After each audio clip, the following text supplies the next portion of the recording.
স্বাগত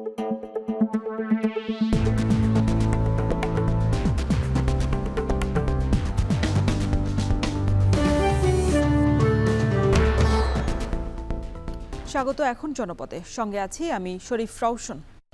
চট্টগ্রাম বন্দরের বহুল আলোচিত কন্টেইনার টার্মিনাল এনসিটি পরিচালনায় আন্তর্জাতিক অপারেটর নিয়োগ চূড়ান্তে আরও ১ বছর সময় লাগবে।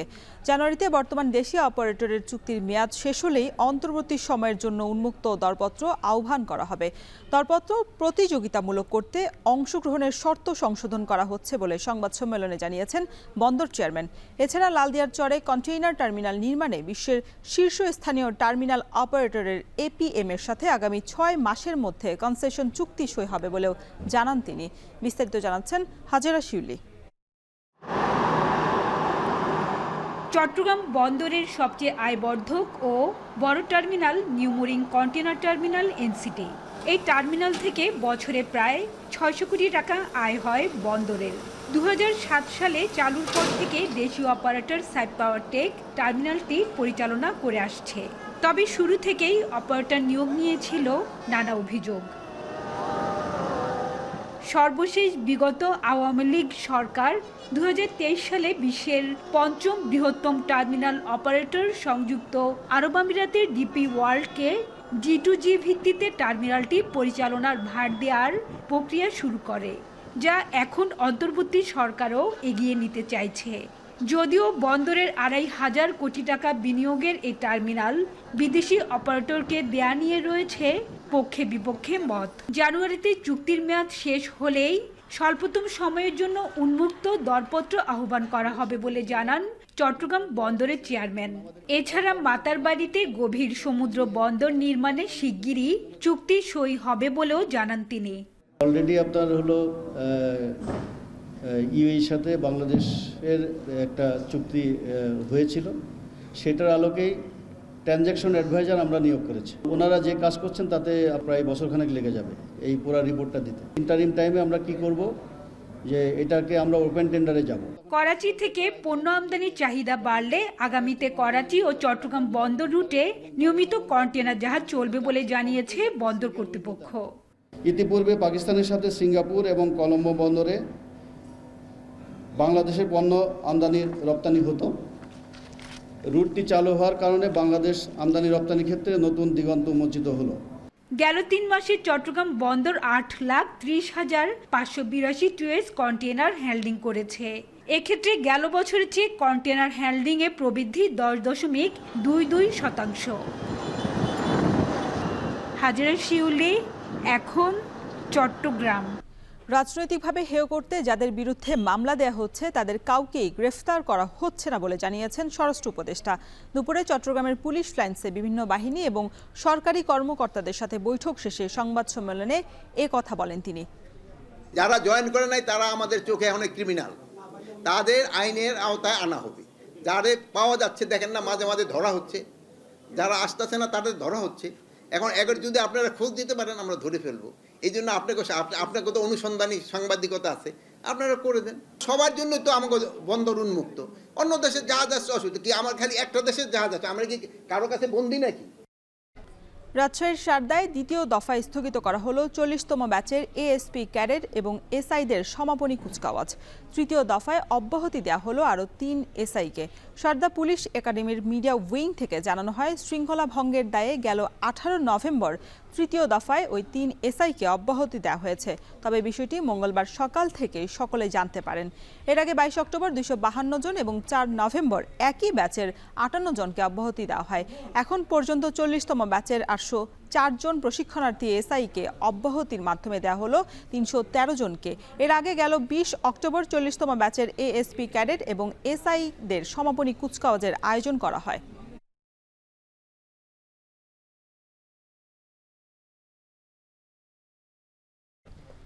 গাজীপুরে পোশাক শ্রমিক অসন্তোষের ঘটনায় সাভারের নবীনগর চন্দ্রা এবং বাইপাইল আবদুল্লাপুর মহাসড়কে দীর্ঘ যানজটের সৃষ্টি হয়েছে। এতে সড়কটিতে চলাচলরত লাখো মানুষ দুর্ভোগ পোহাচ্ছেন। সড়কগুলো হয়ে পড়েছে পুরোপুরিভাবে স্থবির। হুমায়ুন কবিরের পাঠানো তথ্য ছবিতে থাকছে বিস্তারিত। গাজীপুরের চক্রবর্তী এলাকার বেক্সিমকো ইন্ডাস্ট্রিয়াল পার্কের শ্রমিকরা 1 মাসের বকেয়া বেতনের দাবিতে নবীনগর চন্দ্রা মহাসড়ক অবরোধ করে চতুর্থ দিনের মতো বিক্ষোভ করছে। এই বিক্ষোভের জেরে পুরো এলাকায় যানজটের সৃষ্টি হয়। মহাসড়কটি স্থবির হয়ে পড়েছে। যানজটের কারণে পরিবহন শ্রমিক, যাত্রী, পথচারীরা ব্যাপক দুর্ভোগ পোহাচ্ছেন। সড়কে যান চলাচল বন্ধ থাকায় পায়ে হেঁটে চলাচল করতে হচ্ছে সাধারণ মানুষদের। দ্রুত সড়ক সচল করার দাবি যাত্রী ও পথচারীদের। ফলের ব্যবসা করি, সাভার পরিবহনে আসছি 4 ঘন্টা। নবীনগর থেকে আমরা হেঁটে হেঁটে আসতেছি, কিন্তু 3-4 ঘন্টা ধরে জ্যাম রাস্তায়। ঘন্টার পর ঘন্টা সড়কে আটকে থাকায় ক্ষুব্ধ পরিবহন চালকরাও। অ্যাক্টিভ মারতে মারতে মালিকের জমা দেবো না কি করবো তার কোনো পরিকল্পনা পাইতেছি না ভাই।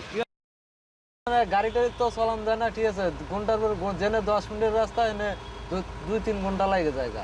মহাসড়কে যান চলাচল স্বাভাবিক করতে কাজ করছে আইন শৃঙ্খলা বাহিনী।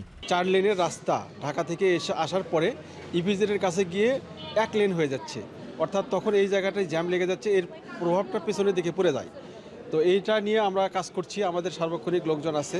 শ্রমিক অসন্তোষ ছাড়াও সড়কে খানাখন্দ সহ বিভিন্ন কারণে শিল্পাঞ্চলে চলাচলের দুর্ভোগ কমছে না। এজন্য কর্তৃপক্ষের আরও তৎপর হওয়া প্রয়োজন বলে মনে করছেন স্থানীয় বাসিন্দারা। এখন সাভার। সেন্ট মার্টিন ভ্রমণে বিধিনিষেধ প্রত্যাহারের দাবিতে কলাতলী সড়ক অবরোধ করে বিক্ষোভ করেছেন সেন্ট মার্টিনের বাসিন্দাসহ কক্সবাজারের পর্যটন সংশ্লিষ্ট সংগঠনগুলো। বিক্ষোভে অংশ নেয় পর্যটন সংশ্লিষ্ট 12টি সংগঠন। ভ্রমণ বিধিনিষেধ প্রত্যাহারের দাবিতে সকাল 10টা থেকে কলাতলী ডলফিন মোড়ে জড়ো হতে থাকে শত শত সেন্ট মার্টিনের বাসিন্দা এবং পর্যটন সংশ্লিষ্টরা। পরে প্রায় 3 ঘন্টা সড়ক অবরোধ করে বিক্ষোভ করেন তারা। এ সময় মেরিন ড্রাইভ সড়কসহ আশেপাশের সড়কে যান চলাচল বন্ধ হয়ে সৃষ্টি হয় তীব্র যানজট। দুর্ভোগে পড়েন পর্যটকরা। বিক্ষোভকারীরা বলেন, সেন্ট মার্টিন ভ্রমণে বিধিনিষেধ দেয় মানবেতর জীবনযাপন করতে যাচ্ছে তাদের। তাই পরিবেশ ঠিক রেখে দ্রুত সময়ে পর্যটক যাতায়াত সচল করার আহ্বান জানান অবরোধকারীরা। এছাড়া টেকনাফ থেকে জাহাজ চালু করার দাবিও জানান তারা।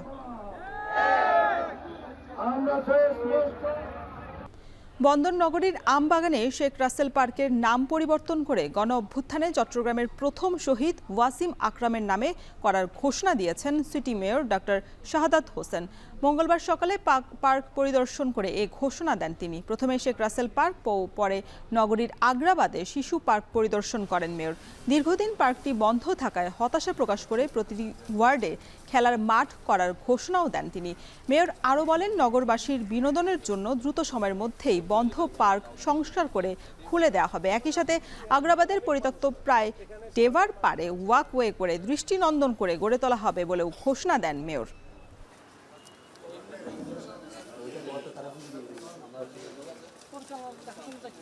এখানে দেখেন গাছ আছে, সবুজায়ন আছে, পাহাড় আছে, পাহাড়ের একটা অবয়ব এখানে আছে। চট্টগ্রামের যে প্রথম শহীদ হয়েছে বৈষম্য বিরোধী আন্দোলনে, সমস্ত বৈষম্য বিরোধী আন্দোলনের ছেলেদেরকে আমি আজকে এই পার্কটি তার নামে উৎসর্গ করলাম এবং এই পার্কটি আজকে থেকে তার নামে নামকরণ হবে এবং সবাই এখানে আসতে পারবে এবং তারা সেখানে এই দৃষ্টিনন্দন এই পার্কটির সৌন্দর্য তারা দেখতে পাবে।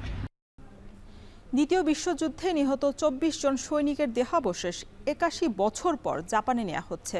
জাপানের 7 সদস্যের একটি ফরেনসিক বিশেষজ্ঞ দল কুমিল্লার ময়নামতি ওয়ার সিমেট্রি থেকে দেহাবশেষ উত্তোলনের কাজ শুরু করেছেন। 24 নভেম্বরের মধ্যে এই কার্যক্রম শেষ হওয়ার কথা রয়েছে। বিস্তারিত প্রতিবেদনে। কুমিল্লার ওয়ার সিমেট্রিতে 1941 থেকে 1945 সাল পর্যন্ত দ্বিতীয় বিশ্বযুদ্ধে নিহত 738 জন সেনাকে সমাহিত করা হয়। 13টি দেশের যোদ্ধারা শুয়ে আছেন ময়নামতির সবুজ গালিচায়। জাপান থেকে 7 সদস্যের একটি ফরেনসিক বিশেষজ্ঞ দল দেহাবশেষ উত্তোলনের কাজ শুরু করেছেন। বাংলাদেশের পক্ষে নিহত সৈনিকের দেহাবশেষ উত্তোলনে কাজ করছেন অবসরপ্রাপ্ত লেফটেন্যান্ট কর্নেল কাজী সাজ্জাদ আলী জহির বীর প্রতীক। কুমিল্লা সিলেট আঞ্চলিক মহাসড়কের পাশে কুমিল্লা সেনানিবাস এলাকায় ময়নামতি ওয়ার সিমেট্রির অবস্থান। 1962 সালে একজন সৈনিকের দেহাবশেষ সহ সমাধির মাটি তার স্বজনেরা যুক্তরাষ্ট্রে নিয়ে যান। কমনওয়েলথ গ্রেভইয়ার্ড কমিশন এই যুদ্ধ সমাধি ক্ষেত্র রক্ষণাবেক্ষণের দায়িত্ব পালন করে আসছে। ভারত থেকে আমরা বীরশ্রেষ্ঠ হামিদুরের দেহাবশেষ এনেছিলাম। পররাষ্ট্র মন্ত্রণালয় ইনিশিয়েটিভ নিয়েছিলেন, আমাকে পাঠানো হয়েছিল। আমি হাতিমারা ছড়া গ্রামের সামনে জলাশয় থেকে পানি সেচ এটা বের করে এনেছিলাম। ঠিক ঠিক একই রকম পাওয়া গেছিল হামিদুরের। জাপানের টিম লিডার বলেন 81 বছর পর খুব বেশি কিছু পাওয়ার সুযোগ নেই। 最近の科学の発達でもって DNA 鑑定で遺族が分かるようになったので、必ず見つかるとは分からないですけれども、その可能性を信じて家族の元に返せるようにということで今回কোনোটিতে 3 ফুট আবার কোনোটিতে 6 ফুট খননের পর দেহাবশেষ পাওয়া যাচ্ছে। We cannot release any results until we finish our excavation work. We are just continuing the work. After we are finished, we can release any results.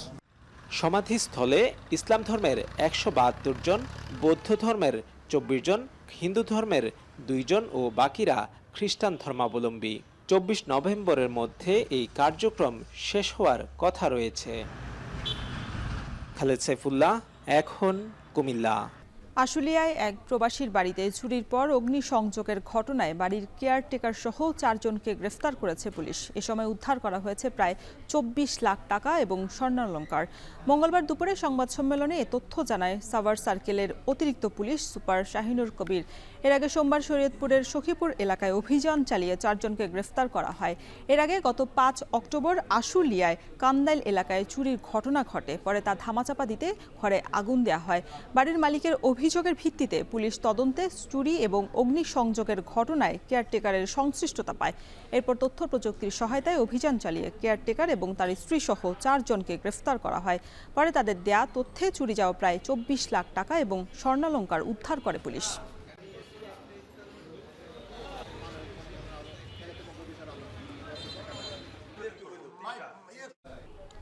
অবৈধভাবে ভারতে পালানোর সময় গাজীপুর মহানগর আওয়ামী লীগের সহ সভাপতি এবং সিটি কর্পোরেশনের সাবেক ভারপ্রাপ্ত মেয়র আসাদুর রহমান কিরণকে আটক করেছে বিজেপি। সোমবার রাতে যশোরের সরসা সীমান্ত থেকে তাকে আটক করা হয়। আটকের পর জিজ্ঞাসাবাদে কিরণ জানান তিনি পাচারকারী চক্রের মাধ্যমে সীমান্ত অতিক্রম করে ভারতে যাওয়ার চুক্তি করেন। ছাত্র আন্দোলনে নিরীহ ছাত্র জনতার উপর গুলি ও হত্যার অভিযোগে গাজীপুর এবং উত্তরা থানায় একাধিক মামলার এজাহারভুক্ত আসামি কিরণ। তিনি গাজীপুর সিটির 43 নম্বর ওয়ার্ডের টানা 5 বারের নির্বাচিত কাউন্সিলর। 2021 সালে গাজীপুর সিটি মেয়র জাহাঙ্গীর আলমকে সাময়িক বরখাস্ত করার পর ভারপ্রাপ্ত মেয়র হিসেবে দায়িত্ব পান আসাদুর রহমান কিরণ।